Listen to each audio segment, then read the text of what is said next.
Retomando a aula, vamos para a próxima questão. Questão 12. Realizou-se um experimento utilizando o esquema mostrado na figura para medir a condutibilidade elétrica de soluções. Foram montadas 5 kits contendo cada um 3 soluções de mesma concentração, sendo um ácido, uma base e um outro um sal. Os kits analisados pelos alunos foram: kit 1, ácido bórico, hidróxido de magnésio e brometo de prata. Vamos devagar. Ácido bórico é um ácido fraco, que 3 menos 3, 0. Hidróxido de magnésio é uma base fraca, né? Porque a base forte é um A e 2A, exceto magnésio e berilo. E brometo de prata, a prata não se dissolve bem na água, então não vai ter formação de íons. Kit 2, H3PO4 é um ácido moderado, então quase fraco. Aqui é uma base forte e aqui é um sal bastante solúvel. A lâmpada vai acender forte. Aqui também, mas aqui não. Aqui é um ácido forte. Aqui é hidróxido de amônio, que é o NH4OH, fraco.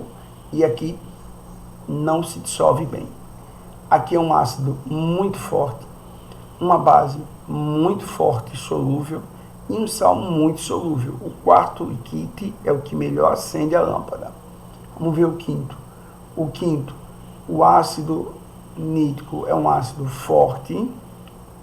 O hidróxido de zinco é uma base fraca, então ela é prática e pouco solúvel. Então, se ela não dissolve bem, isso altera a condução da corrente elétrica. E aqui é um sal que se dissolve bem. Está aí o kit. Qual dos kits provocou o acendimento da lâmpada com brilho mais intenso nas 3 soluções? O mais intenso, eu vou pegar os mais fortes, que foram o kit 4, o HClO4, que é bastante iônico, o hidróxido de sódio, bastante forte e solúvel, e o NaCl solúvel. O melhor kit é o kit 4. Letra D é a resposta. Olha, kit 1, ácido fraco, tá vendo? Sal muito pouco solúvel. Kit 2, ácido moderado, base forte, sal 100% solúvel. Kit 3, ácido forte, base fraca, sal muito pouco solúvel.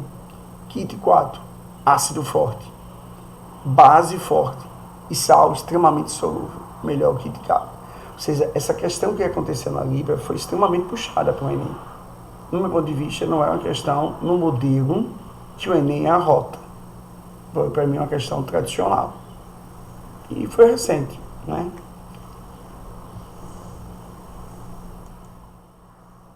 O kit 4 seria a resposta.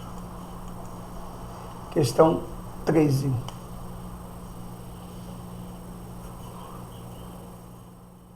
Vamos lá, questão 13. Grande quantidade de enxofre são lançadas na atmosfera diariamente, na forma de dióxido de enxofre. De novo, o SO2 tem 2 caminhos. Ou ele reage com a água e forma H2SO3, formando uma chuva ácida, ou ele reage com o oxigênio, forma SO3, e o SO3 com água forma H2SO4, uma outra chuva ácida. A única diferença é que o H2SO4 é um ácido forte, o H2SO3 é um ácido fraco, porque se decompõe em água e SO2. Quais são as substâncias que eu sou obrigado a saber que se decompõem em água assim que são formados? H2CO3, H2SO3 e o NH4OH.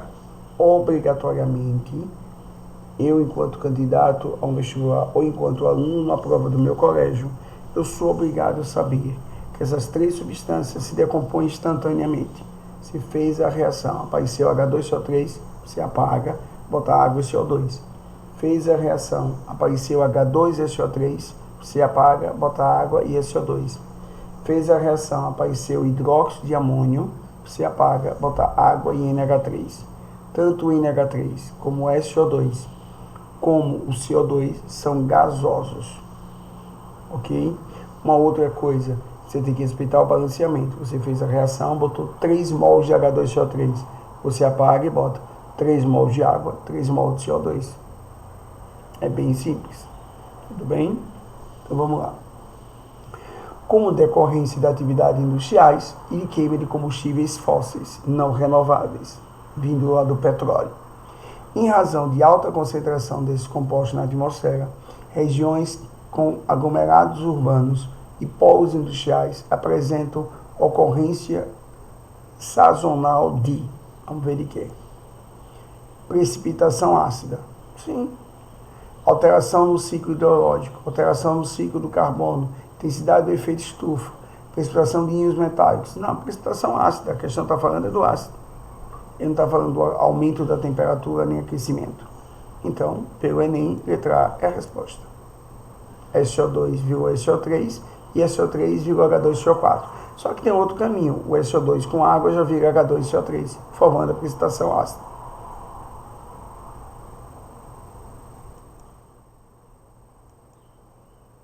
Questão 14 de 2016. Os métodos empregados nas análises químicas são ferramentas importantes para se conhecer a composição de diversos materiais presentes no meio ambiente. É comum na análise de metais presentes em amostras ambientais, como a água do rio ou de mar, a adição de ácido mineral forte, normalmente o ácido nítrico, HNO3. Por que ele é forte? 3 menos 1, 2. E aí deixa eu aproveitar o detalhe. Se a pessoa perguntasse quem é mais forte, é o HNO3 ou o H2SO4? Se você aplicar o delta, você vai ver que HNO3, 3 menos 1, 2. H2SO4, 2 menos 2, 2. Empatou, professor. Então os dois têm a mesma força? Não, não tem. Como recurso didático, quando empatar nos oxiácidos, você considera o mais eletronegativo o mais forte. Nitrogênio é mais eletronegativo do que enxofre. Portanto, o HNO3 é mais forte do que o H2SO4. Nos hidrácidos não precisa, porque se não há critério de empate.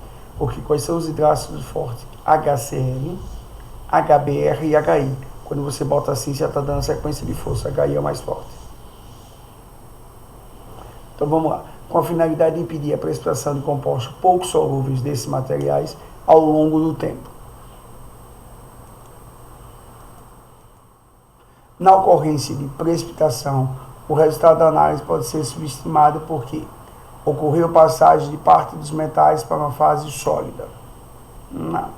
Houve volatilização de compostos de metais. Muito difícil. Os metais passaram a apresentar comportamento não metal. Impossível. Formou-se uma nova fase líquida immiscível com a solução original. Os metais reagiram com o aparelho do recipiente que contém a amostra. Forma-se uma nova fase líquida, immiscível com a solução original. Se eu formar um nitrato de alguma coisa, do metal, eu posso ele ficar não dissolvido,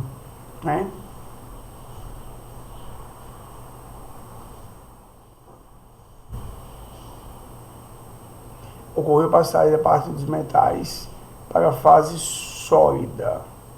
Então, como você está reagindo, os metais para o comportamento formam-se uma nova fase líquida immiscível com a solução original, seria o mais provável.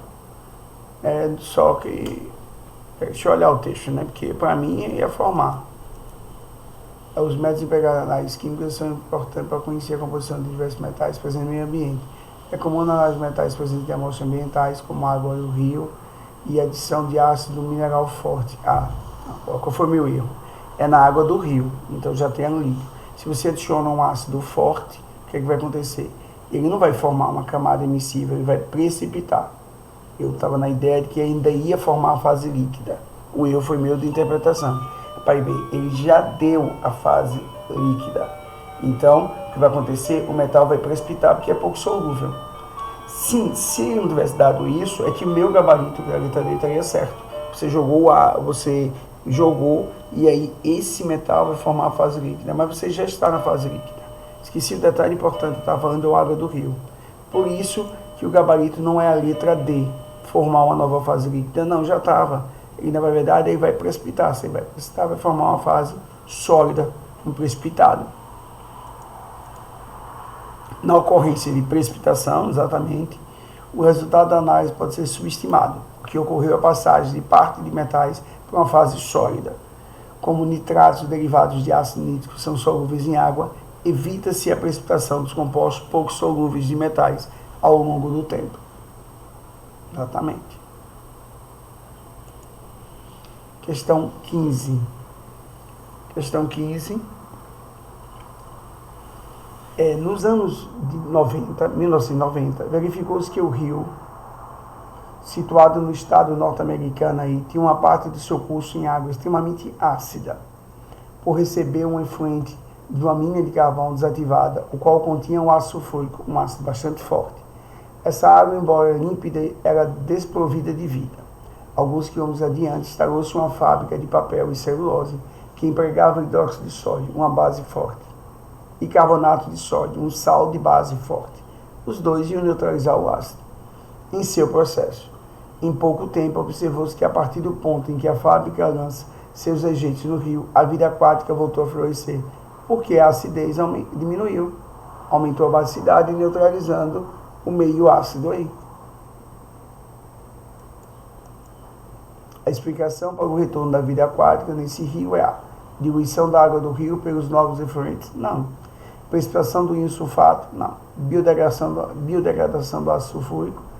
Não. Diminuição da acidez pelos efluentes da fábrica de papel? Letra D. Volatilização do ácido sulfúrico? Não, que ele é fixo, ele não é volátil. Então, letra D. A explicação para o retorno da vida aquática nesse rio é a diminuição da acidez da água do rio pelos rejeitos da fábrica de papel e celulose, ou seja, o hidróxido de sódio e o carbonato de sódio, né? É um sal que dissolvido em água dá uma propriedade básica, é um sal normal. Mas por que básica? Porque vem de base forte e ácido fraco, que tem caráter básico e neutraliza um ácido sulfúrico presente no efluente da mina. Olha a reação. Hidróxido de sódio e ácido sulfúrico. Por que tenho 2? Eu tenho 2H, eu preciso de 2 OH, eu já comentei isso. O número de H tem que ser igual ao número de OH, que é igual ao número de água. Esse aqui tem 2H, eu preciso de 2 OH. Então forma 2 moléculas de água, e aí forma Na2SO4. Na segunda, o carbonato de sódio com ácido. O H entra no lugar do sódio. O sódio no lugar do H forma sulfato de sódio. Quando o H entra no lugar do sódio, forma H2CO3, que se decompõe em água e CO2. Então a gente é obrigado a saber isso. Repare que formou água e CO2. Primeiro você escreveu H2CO3, depois você decompõe em água e CO2. Esse sal aqui é um sal normal, mas de propriedade básica. Aqui é uma base forte. Tudo bem, pessoal? Então eu vou parar a gravação para a gente ir para o último vídeo, vídeo da aula de hoje.